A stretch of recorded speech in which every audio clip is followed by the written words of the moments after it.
Hello सभी छात्रों को मेरा नमस्कार। आज हम आपके लिए बहुत ही महत्वपूर्ण वीडियो लेकर आए हैं।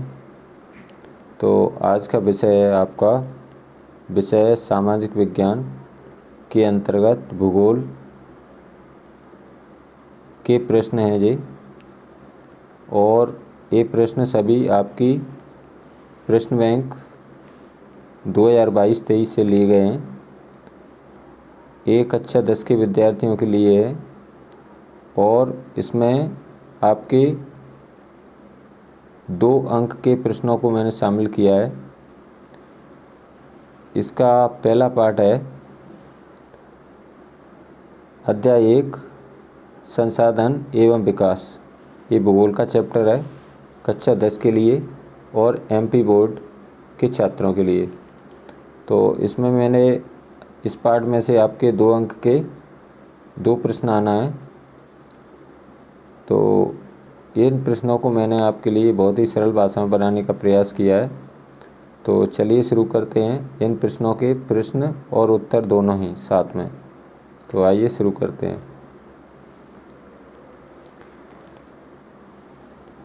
देखिए, इसमें पहला प्रश्न लेते हैं, संसाधन किसे कहते हैं।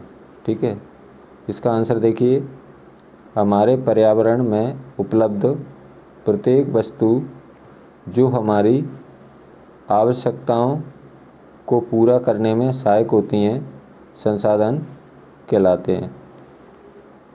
आपको क्या करना है, पहले प्रश्न लिखना है, फिर आंसर लिखना है, फिर एक लाइन का गैप जरूर आपको करना है। फिर दूसरा प्रश्न लिखेंगे आप, मृदा अपरदन किसे कहते हैं। मृदा माने क्या होता है, मिट्टी। ठीक है, तो इसका आंसर देखिए, मृदा के कटाव और उसके बहाव की प्रक्रिया को मृदा अपरदन कहते हैं। तो मृदा माने क्या होता है, मिट्टी। नेक्स्ट क्वेश्चन देखते हैं। अगला प्रश्न देखिए आप, प्रश्न क्रमांक 3, मृदा संरक्षण किसे कहते हैं।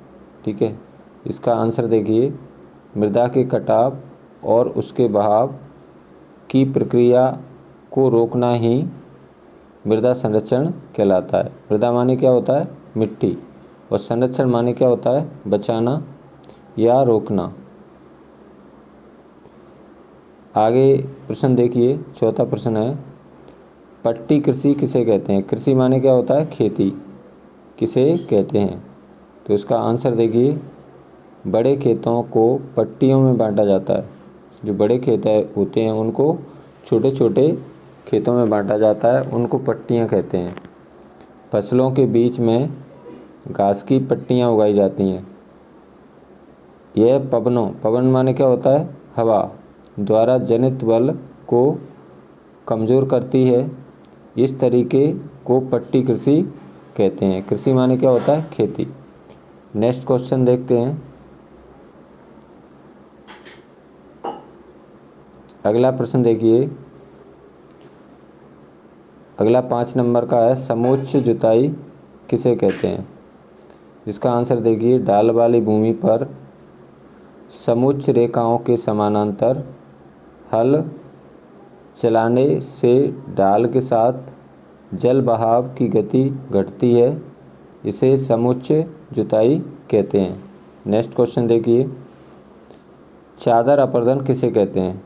ठीक है, इसका आंसर देखिए, इसको ऊपर कर लेते हैं थोड़ा सा।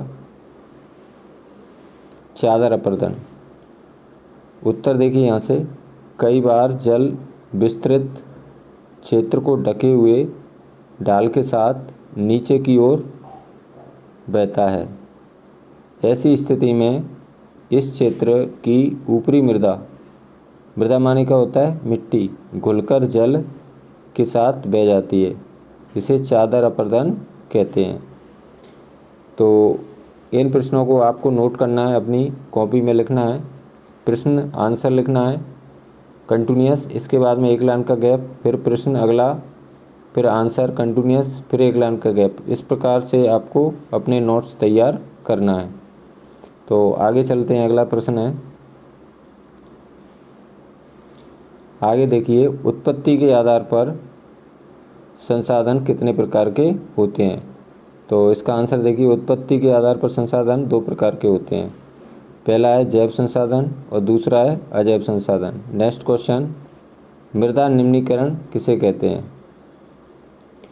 तो इसका आंसर देखिए, भूमि के भौतिक, रासायनिक या जैविक गुणों में ऐसा कोई अवांछित परिवर्तन जिससे भूमि की उर्वरा शक्ति एवं उपयोगिता नष्ट हो जाती है, मृदा निम्नीकरण कहलाता है। नेक्स्ट क्वेश्चन देखते हैं अगला।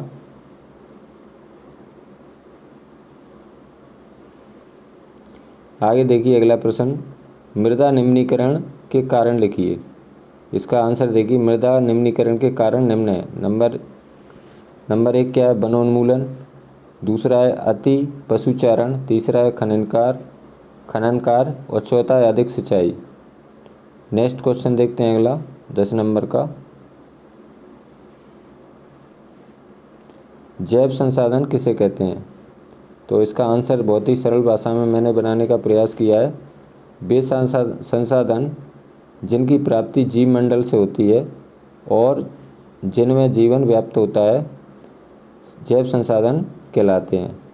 जैसे इसके उदाहरण दिए हैं, मनुष्य, वनस्पति जात, प्राणी जात, मत्स्य जीवन, मत्स्य माने क्या होता है? मछली, पशुधन आदि, ये इसके जैव संसाधन के उदाहरण हैं। नेक्स्ट क्वेश्चन देखते हैं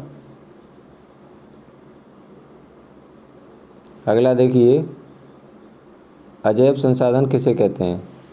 तो इसका आंसर है, वे संसाधन जो निर्जीव वस्तुओं से बने होते हैं अजैव संसाधन कहलाते हैं। जैसे धातुएं, चट्टानें और धातुएं, ठीक है, ये अजैव संसाधनों के उदाहरण हैं। नेक्स्ट क्वेश्चन देखते हैं अगला क्वेश्चन देखिए, सतत पोषणी विकास का क्या अर्थ है?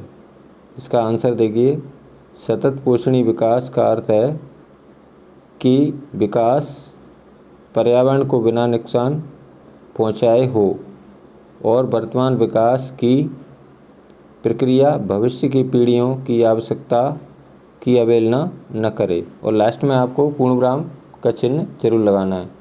प्रश्न के अंत में प्रश्नवाचक चिन्ह देखिए ये लगा हुआ है और उत्तर के अंत में पूर्णविराम का चिन्ह आपको जरूर लगाना है। नेक्स्ट क्वेश्चन,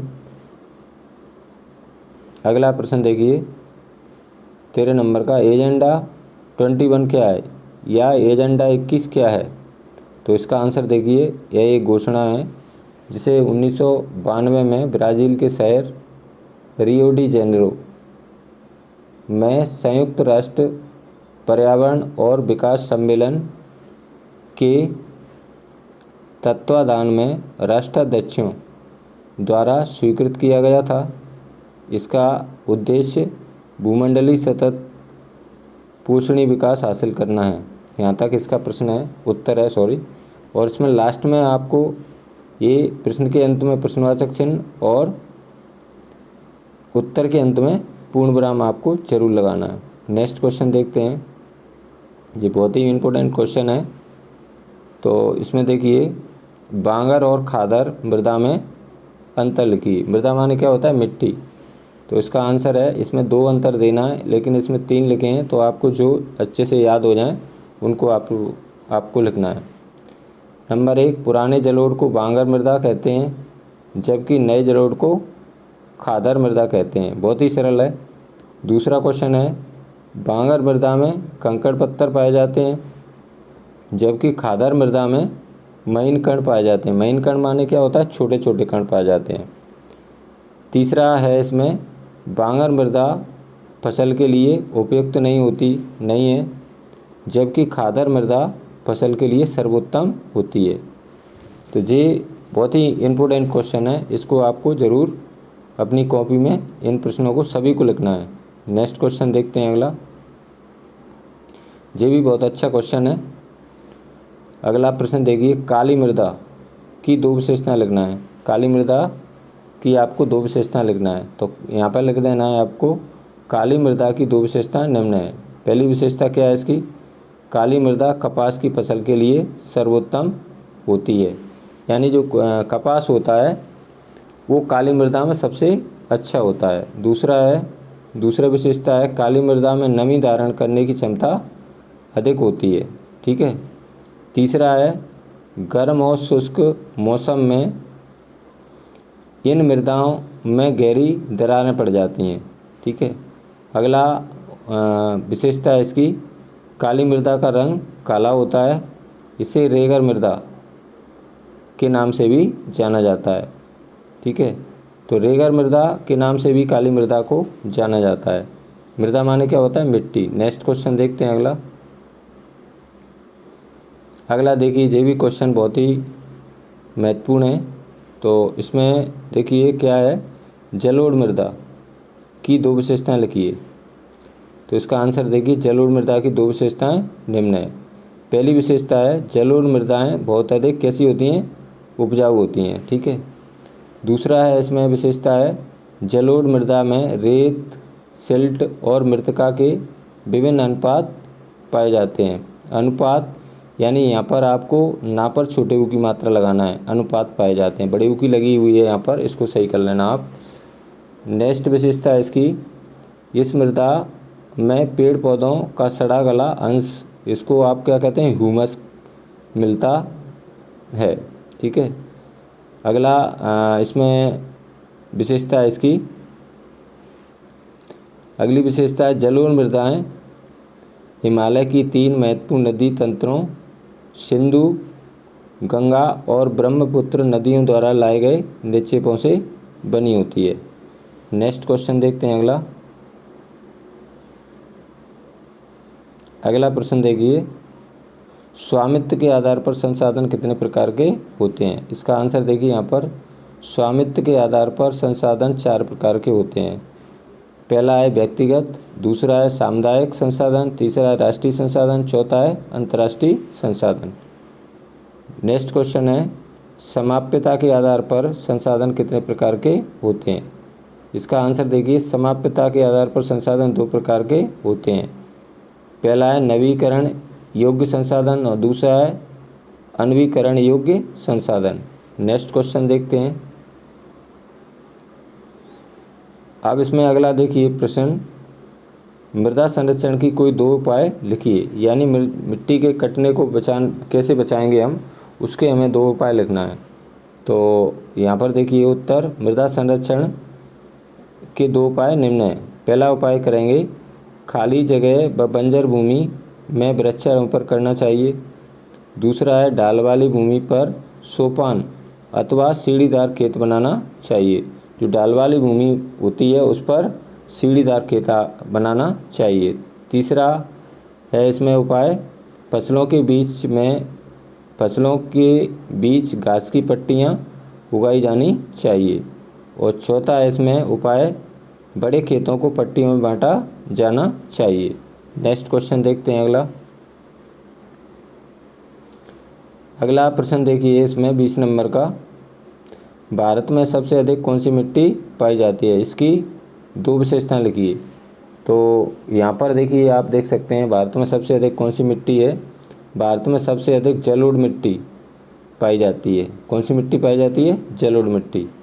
इसकी 2 विशेषताएं क्या हो जाएंगी? इसकी 2 विशेषताएं देखिए, जलोढ़ मृदाएं बहुत अधिक उपजाऊ होती हैं। यानी जो जलोढ़ मृदाएं होती हैं वो बहुत अधिक उपजाऊ होती हैं। दूसरी विशेषता है इसमें, जलोढ़ मृदा में रेत, सिल्ट और मृत्तिका के विभिन्न अनुपात पाए जाते हैं। ठीक है। नेक्स्ट क्वेश्चन देखते हैं अगला प्रश्न देखिए आप, मृदा अपरदन के 2 कारण लिखिए। मृदा अपरदन के 2 कारण लिखना है। तो मृदा अपरदन के 2 कारण निम्न है। पहला कारण है वनोन्मूलन, दूसरा है अति पशुचारण, तीसरा है निर्माण और खनन कार्य। अगला क्वेश्चन देखते हैं अगला देखिए 22 नंबर का, भूमि निम्नीकरण की समस्याओं को सुलझाने के 2 उपाय या तरीके लिखिए। तरीके या उपाय एक ही बात होती है।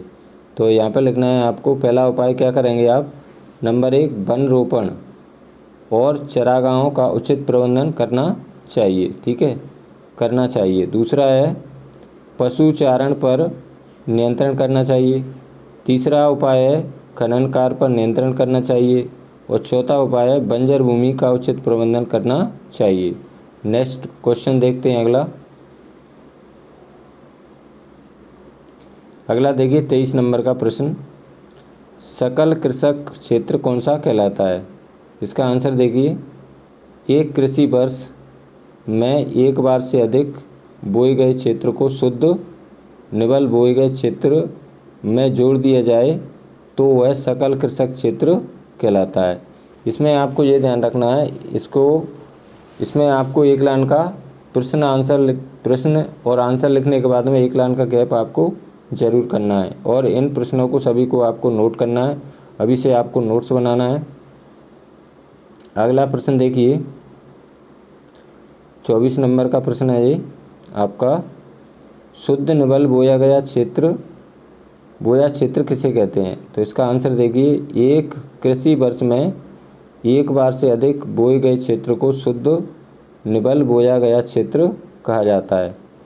अब देखिए सबसे ज़्यादा शुद्ध निबल बोए गए क्षेत्र का प्रतिशत पंजाब एवं हरियाणा राज्य में है। यानी दो ऐसे राज्य हैं इनमें लगभग 80% भूमि मतलब बोई जाती है। देखिए आप देख सकते हैं 80% भूमि पर यहाँ पर बोई जाती है। नेक्स्ट क्वेश्चन है अगला 25 नंबर का, नवीकरण योग्य संसाधन किसे कहते हैं? तो इसको भी मैंने सरल भाषा में बनाने की प्रयास किया है। वे संसाधन जिन्हें भौतिक, रासायनिक या यांत्रिक प्रक्रियाओं द्वारा नवीकृत या पुनः उत्पन्न किया जा सकता है, उन्हें नवीकरण योग्य संसाधन कहा जाता है। इसके उदाहरण हैं सौर ऊर्जा, पवन ऊर्जा, जल, वन्य जीवन। नेक्स्ट क्वेश्चन है आपका 26 नंबर का।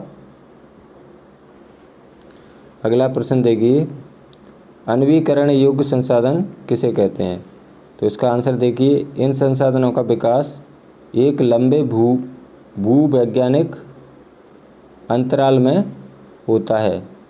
खनिज और जीवाश्म ईंधन इस प्रकार के संसाधनों के उदाहरण हैं। इनके बनने में लाखों वर्ष लग जाते हैं। यानी अनवीकरण संसाधन है, इनके बनने में लाखों वर्ष लग जाते हैं। इनमें से कुछ संसाधन जैसे धातुएं पुनः चक्रीय हैं और कुछ संसाधन जैसे जीवाश्म ईंधन अचक्रीय हैं। वह एक बार प्रयोग के साथ खत्म हो जाते हैं। यानी जो जीवाश्म ईंधन होता है इनका एक बार प्रयोग करने के बाद में ये पूरी तरह नष्ट हो जाते हैं। जीवाश्म ईंधन के उदाहरण ऐसे पेट्रोल है, डीजल है, मिट्टी का तेल है, कोयला है, ये सभी जीवाश्म ईंधन के उदाहरण हैं। अगला प्रश्न देखिए